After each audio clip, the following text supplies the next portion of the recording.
Polisi amankan 3 orang tersangka jaringan bandar besar narkoba di Provinsi Jambi.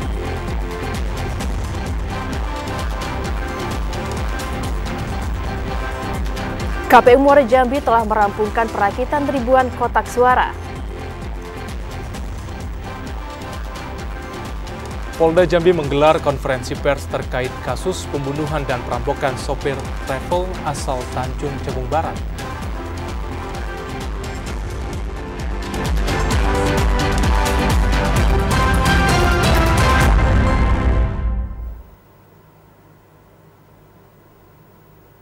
Assalamualaikum warahmatullahi wabarakatuh. Senang rasanya Jambi hari ini kembali menyapa Anda.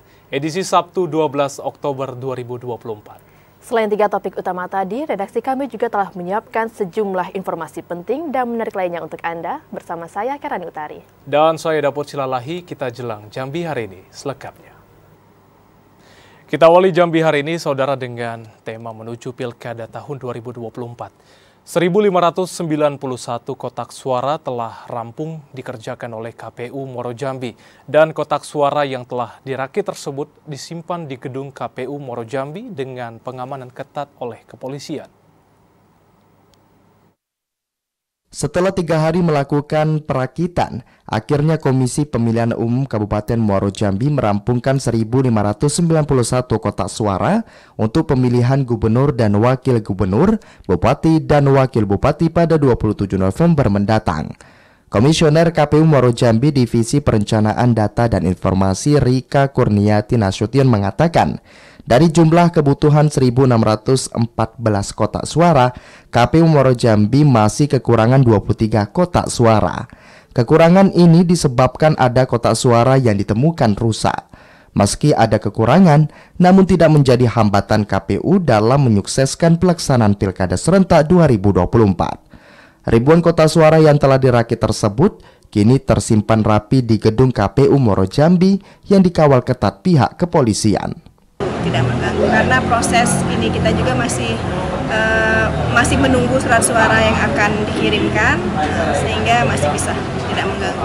Kita sudah insya Allah sudah aman ya, karena kita sudah beberapa kali dalam melaksanakan pemilu dan kita juga sudah masuk dalam kategori aman dari segi pengamanan dan lain-lain juga. Pada pelaksanaan Pilkada serentak 2024, KPU Muaro Jambi telah menerima sejumlah logistik, diantaranya bilik suara dari 3.184 kebutuhan, KPU masih kekurangan 18 bilik.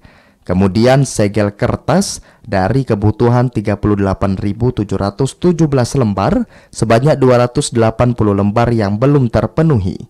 Sedangkan segel plastik kurang 120 buah dari kebutuhan 9.552. Logistik lain yang telah diterima, yakni tinta 1.592 botol dan kotak suara yang baru saja rampung dirakit. Azam Afnan, TVRI Jambi melaporkan. Saudara, LPP TVRI Stasiun Jambi akan menjadi salah satu stasiun televisi yang akan menyiarkan seluruh proses debat pasangan calon wali kota Jambi. Nantinya siaran ini akan disiarkan langsung di 3 tahapan debat para calon wali kota Jambi dan wakil wali kota Jambi.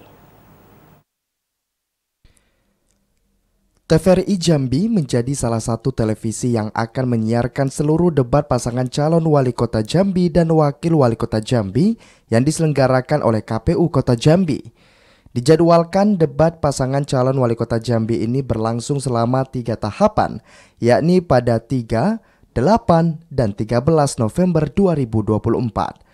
Ketua KPU Kota Jambi Deni Rahmat mengatakan, debat pasangan wali kota Jambi akan disiarkan langsung melalui stasiun televisi di kota Jambi, termasuk TVRI Jambi.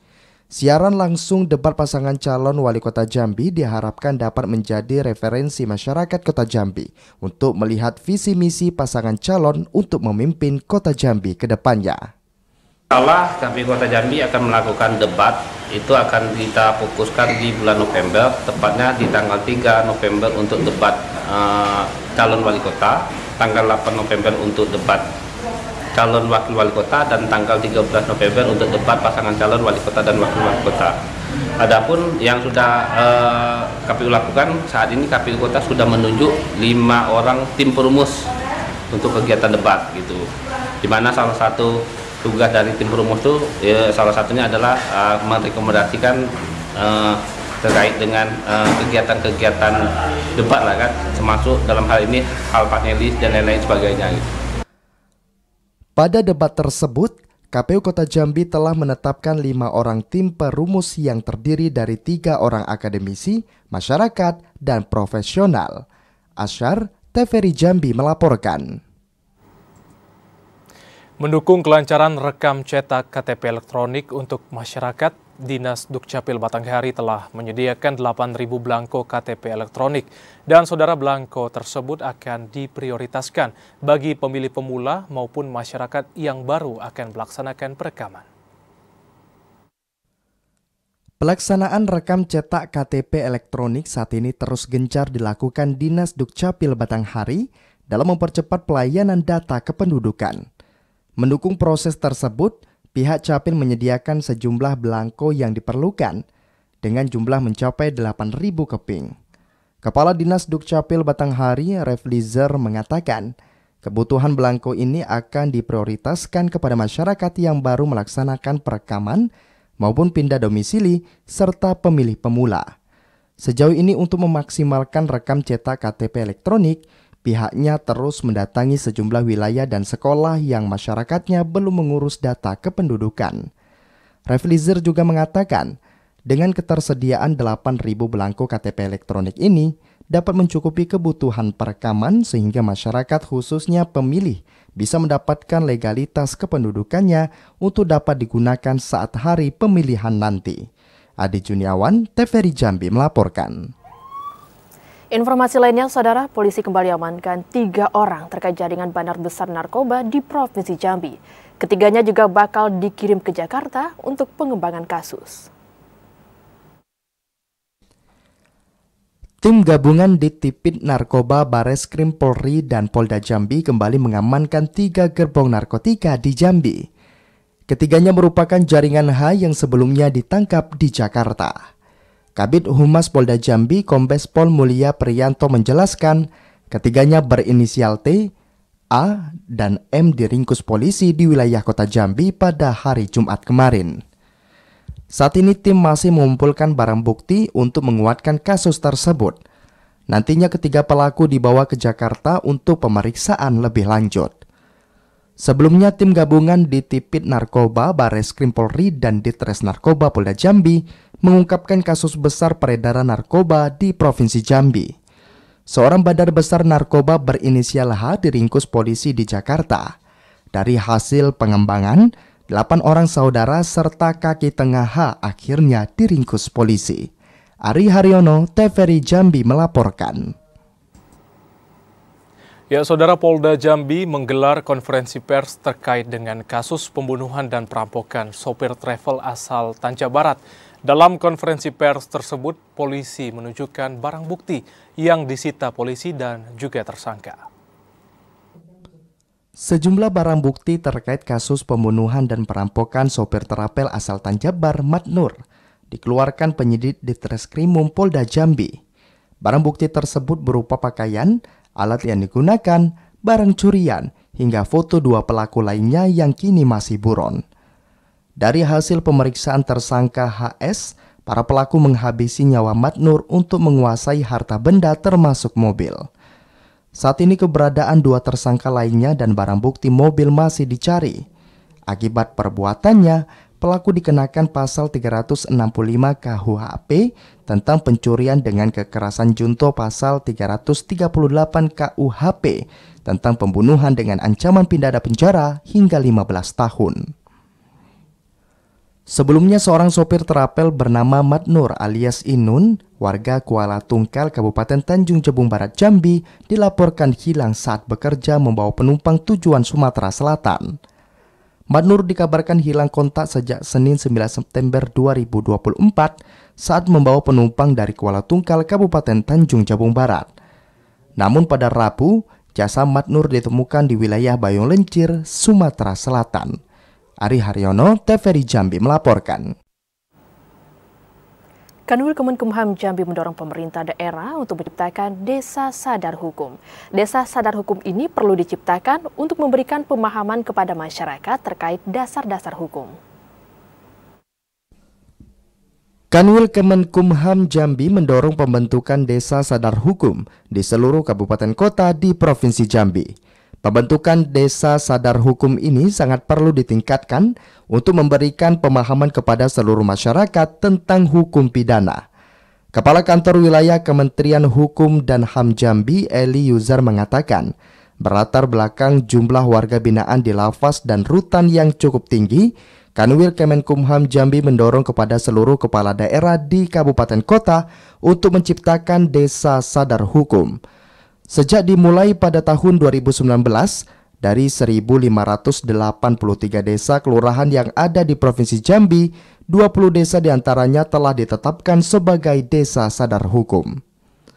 Saya melihat dari angka pertumbuhan lapas yang cukup tinggi, artinya tentu kesadaran hukum dari masyarakat harus kita tingkatkan. Upaya apa yang bisa kita lakukan? Tentu kita mendorong pemerintah daerah setempat, bagaimana kita perbanyak, kita laksanakan desa-desa sadar hukum, sehingga harapan kita masyarakat semakin sadar dengan hukum, sehingga pelanggaran-pelanggaran hukum bisa diminimalisasikan. Eli Yuzar berharap dengan terbentuknya Desa Sadar Hukum akan membuat masyarakat lebih memahami hukum dan pelanggaran hukum dapat diminimalisir. Asar, TVRI Jambi melaporkan. Saudara, ruko 4 pintu daerah Kabupaten Bungo terbakar diduga karena arus pendek. Informasi selengkapnya akan kami hadirkan usai jeda, tetaplah bersama Jambi hari ini.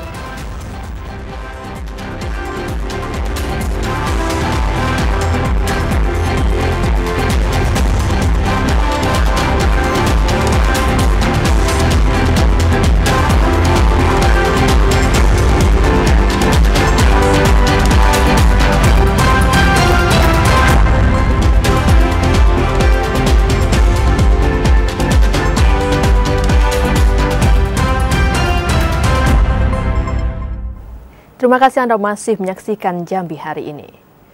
Saudara, diduga korsleting listrik di lantai 2 ruko 4 pintu berisi alat elektronik dan peralatan rumah tangga ludes terbakar. Damkar Bungo kerahkan 3 unit armada untuk memadamkan api. Kebakaran melanda ruko 4 pintu di Jalan Lintas Sumatera Pasar Bawah Muaro Bungo di RT 08 RW 03 Kelurahan Bungo Barat, Kecamatan Pasar Muaro Bungo. Insiden kebakaran diduga dipicu akibat korsleting listrik atau arus pendek. Kebakaran terjadi pada Jumat sore kemarin menjelang maghrib. Kabid Damkar Bungo, Safrial Jas mengatakan, ruko yang terbakar merupakan toko elektronik dan menjual berbagai macam perabot rumah tangga seperti spring bed dan kasur busa serta lemari plastik yang mudah terbakar. Setelah menerima laporan warga, Damkar bergerak cepat ke lokasi kejadian. Namun tiba di lokasi, api sudah membesar di lantai 2 dengan kepulan asap yang cukup tebal sehingga petugas damkar kesulitan memadamkan api. Itu armada lebih kurang ada 5 armada yang diterjunkan ke sini. Dan ini pemiliknya bernama Andik, dan ini kejadian ini diakibatkan oleh korsleting listrik. Dinas Pemadam Kebakaran Muara Bungo mengerahkan 3 mobil pemadam, 1 mobil tangki air, serta bantuan mobil tangki air dari PDAM Pancuran Telago Bungo. Petugas kesulitan memadamkan api karena akses untuk menuju lantai 2 sulit dijangkau akibat kepulan asap cukup tebal. Api baru bisa dipadamkan setelah 4 jam berjibaku dengan meruntuhkan pintu masuk yang terkunci dari dalam. Kebakaran tersebut tidak menimbulkan korban jiwa, namun kerugian ditafsir ratusan juta rupiah. Mukhriandi, TVRI Jambi melaporkan. Kita beralih ke informasi selanjutnya. Saudara, di mana hingga September 2024, kasus DBD di Kabupaten Bungo hanya 131 kasus. Jumlah itu menurun dibandingkan dengan bulan yang sama pada tahun 2023. Berdasarkan data Dinas Kesehatan Kabupaten Bungo, jumlah kasus DBD pada Januari hingga September 2024 hanya 131 kasus. Jumlah itu menurun dibandingkan bulan yang sama pada tahun 2023 mencapai 143 kasus. Dari jumlah kasus tersebut tidak ada pasien DBD yang meninggal dunia sehingga tidak termasuk dalam kejadian luar biasa atau KLB. Kabid P2 PL Rahmat Fitri mengatakan penurunan kasus DBD pada periode Januari hingga September tahun ini dikarenakan Pemkab Bungo melalui Dinas Kesehatan telah melakukan berbagai upaya antisipasi. Salah satunya melalui program pemberantasan sarang nyamuk atau PSN 4M+ yang melibatkan kadar-kadar lingkungan. Selain itu, Dinkes juga melibatkan juru pemantau jentik Jumantik, baik pihak keluarga maupun sekolah. Kasus DBD dari Januari 2024 sampai bulan September seluruhnya ada 131 penderita. Kalau kita analisis dari ini, cakupan yang tertinggi itu di bulan Januari dan bulan Februari. Dari jumlah kasus DBD itu, kasus tertinggi terjadi pada Januari mencapai 35 kasus. Sementara pada September hanya 8 kasus yang terjadi di 3 puskesmas. Mukhriandi, TVRI Jambi melaporkan.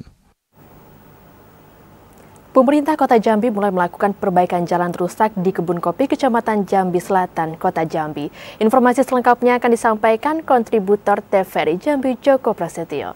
Selamat sore, Joko. Berapa luas perbaikan jalan di Kebun Kopi, Joko?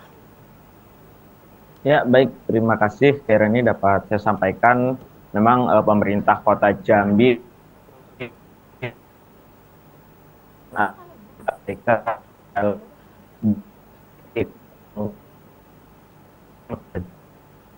direncanakan akan dilakukan pada akhir tahun ini untuk perbaikan pengaspalan dan pengerasan. Kemudian juga anggaran sudah disiapkan melalui rancangan APBD yang dikelola atau yang nantinya akan dilaksanakan oleh Dinas PUPR Kota Jambi, yang mana sebanyak atau sekitar 1 miliar rupiah alokasi dana yang sudah disiapkan untuk perbaikan jalan di kawasan tersebut.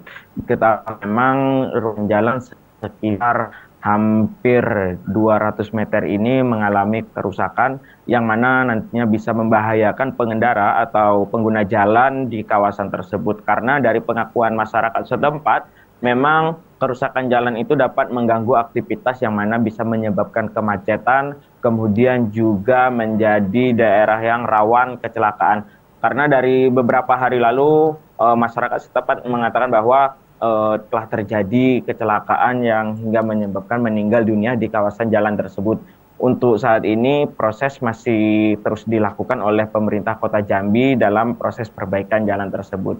Untuk Kepala Dinas PUPR Kota Jambi, Momon, menyebutkan bahwa memang kerusakan ini disebabkan karena adanya limbah pasar yang ada di kawasan Kebun Kopi, yang mana limbah tersebut terus mengalir setiap hari ke jalan. Kemudian jalan yang dilalui oleh kendaraan-kendaraan berat yang menyebabkan jalan atau kondisi jalan menjadi rusak karena lembutnya dari aliran limbah pasar dari Kebun Kopi tersebut. Demikian, Herani.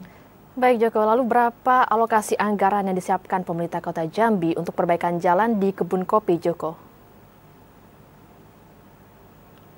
Ya, untuk alokasi anggaran sudah disiapkan oleh dinas terkait, yakni sebesar 1 miliar rupiah hingga 2 miliar rupiah. Selain perbaikan jalan juga nantinya pemerintah Kota Jambi akan membangun parit atau selokan, karena memang di kawasan tersebut tidak ada selokan ataupun aliran air, sehingga memang air mengalir ke jalan dan tidak teratur atau pembuangan yang tidak ada, sehingga memang memerlukan dana yang cukup besar untuk melakukan perbaikan jalan dan membangun parit di kawasan tersebut. Demikian, Herani.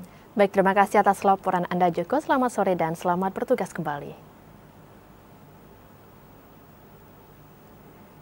Saudara, budidaya ikan keramba di Sungai Batanghari terus berkembang. Salah satunya sentra ikan keramba di Desa Aro, Kabupaten Batanghari. Sentra ikan keramba ini menjadi tumpuan masyarakat sekitar dalam meningkatkan perekonomian. Sentra ikan nila yang berada di Desa Aro, Kecamatan Muara Bulian, Kabupaten Batanghari, saat ini berkembang pesat. Bahkan hampir sebagian besar masyarakat di desa ini menekuni budidaya ikan keramba di sepanjang aliran Sungai Batanghari. Tak tanggung-tanggung, ribuan keramba ikan itu diisi dengan berbagai jenis ikan air tawar seperti ikan nila, patin, dan ikan emas. Dalam pengembangbiakan ikan membutuhkan waktu 4 hingga 5 bulan, mulai dari penebaran benih hingga masa panen. Kepala Desa Aro sekaligus petani ikan keramba, Rusli mengatakan, 1 kali panen mampu menghasilkan 2 ton ikan nila dan patin. Sementara untuk proses pemasaran, pihaknya memasok ikan-ikan hasil budidaya ke pasar-pasar yang ada di Batanghari hingga beberapa daerah di luar Kabupaten Batanghari. Tantangan budidaya ikan keramba cukup tinggi, salah satunya saat air sungai surut. Air sungai yang surut akan berdampak terhadap menurunnya produktivitas ikan. Harga pakan ikan yang cukup mahal juga menjadi kendala lainnya yang dihadapi petani keramba. Untuk mendapatkan sedikit keuntungan, petani harus menyesuaikan harga penjualan saat panen kepada para pembeli. Ikan khususnya nila atau patin itu mulai dari kita masuk bibit itu 4 sampai 5 bulan itu baru kita bisa dipanenkan ya. Nah, kemudian untuk panen khususnya wilayah Aro ini patin dengan nila itu 1 harinya 2 ton. Petani budidaya ikan keramba berharap adanya perhatian dari pemerintah daerah untuk memberi bantuan subsidi pakan ikan air tawar. Adi Juniawan, TVRI Jambi melaporkan.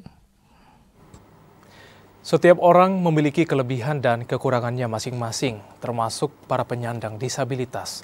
Bagi para penyandang disabilitas, keterbatasan fisik yang mereka miliki bukan menjadi penghalang untuk berprestasi. Meski memiliki keterbatasan, namun para penyandang disabilitas tetap memiliki hak yang sama dengan manusia normal dalam mendapatkan ruang dan fasilitas umum. Penyandang disabilitas membutuhkan kehadiran dan peran pemerintah untuk mendapatkan haknya. Salah satu langkah yang dilakukan pemerintah Provinsi Jambi untuk mendukung penyandang disabilitas agar memiliki kemampuan dan kreativitas, yakni dengan membuat panti disabilitas di bawah naungan Dinas Sosial Kependudukan dan Pencatatan Sipil Provinsi Jambi. Di panti ini, para penyandang disabilitas diberikan ruang untuk berkreasi sesuai dengan minat dan bakat yang mereka miliki dan dibantu mengembangkannya oleh para pendamping. Berbagai keterampilan diberikan seperti membatik, pangkas rambut, membuat kerajinan, dan bermusik. Berbagai keterampilan yang diberikan bagi para penyandang disabilitas diharapkan dapat membawa perubahan bagi diri mereka, sehingga dapat berinteraksi dengan lingkungan, diterima di tengah masyarakat, dan mampu bersaing di dunia kerja. Jadi kita membekali mereka agar kelak setelah selesai dari sini, mereka mempunyai keahlian ya, dan tentunya hasil-hasil pada pelatihan-pelatihan ini itu akan kita pajang di gerai disabilitas. Dan juga kayak pijat shiatsu itu kita udah buka pijat shiatsu untuk teman-teman disabilitas. Setiap orang memiliki kelebihan dan kekurangan masing-masing, termasuk para penyandang disabilitas. Bagi para penyandang disabilitas, keterbatasan fisik yang mereka miliki bukan menjadi penghalang untuk berprestasi. Para penyandang disabilitas merupakan orang-orang yang tangguh dengan seluruh keistimewaan yang mereka miliki.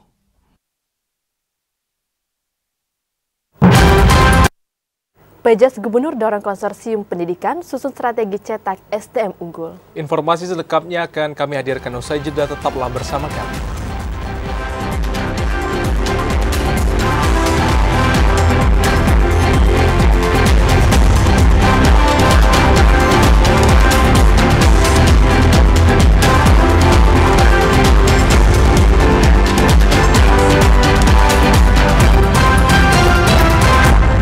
Terima kasih Anda masih menyaksikan Jambi hari ini dalam segmen advertorial. Saudara, PJS Gubernur Jambi Sudirman mendorong konsorsium pendidikan daerah mampu menyusun strategi untuk mencetak SDM unggul dan berkualitas.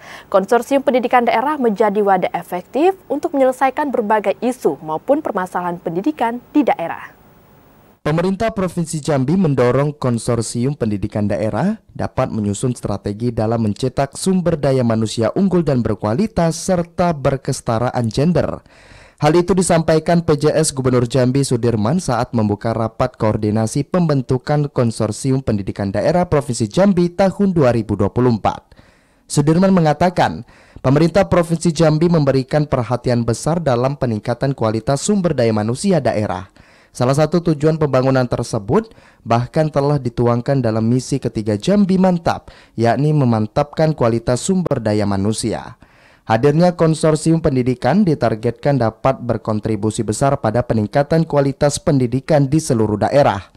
Keberadaan konsorsium pendidikan menjadi wadah efektif untuk menyelesaikan berbagai isu maupun permasalahan pendidikan di Provinsi Jambi. Sudirman berharap rakor pembentukan konsorsium pendidikan daerah tahun 2024 dapat menghasilkan rumusan dan gagasan untuk memenuhi standar kompetensi guru sebagai ikhtiar dalam mengoptimalkan pembangunan kualitas pendidikan daerah. Randy Arta, TVRI Jambi melaporkan. Pelaku UMKM di Kabupaten Muaro Jambi terus disupport oleh pemerintah, salah satunya snack stick tempoyak aneka rasa oleh-oleh khas Muaro Jambi. Informasi selengkapnya akan kami hadirkan usai jeda, tetaplah bersama Jambi hari ini.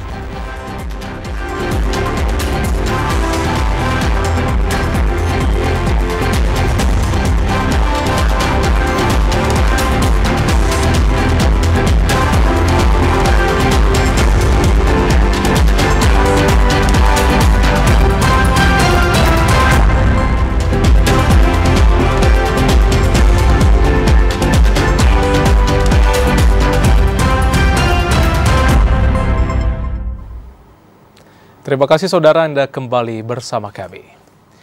PJS Gubernur Jambi Sudirman mengimbau pemerintah kabupaten kota untuk membangun kecintaan masyarakat pada penggunaan produk-produk dalam negeri.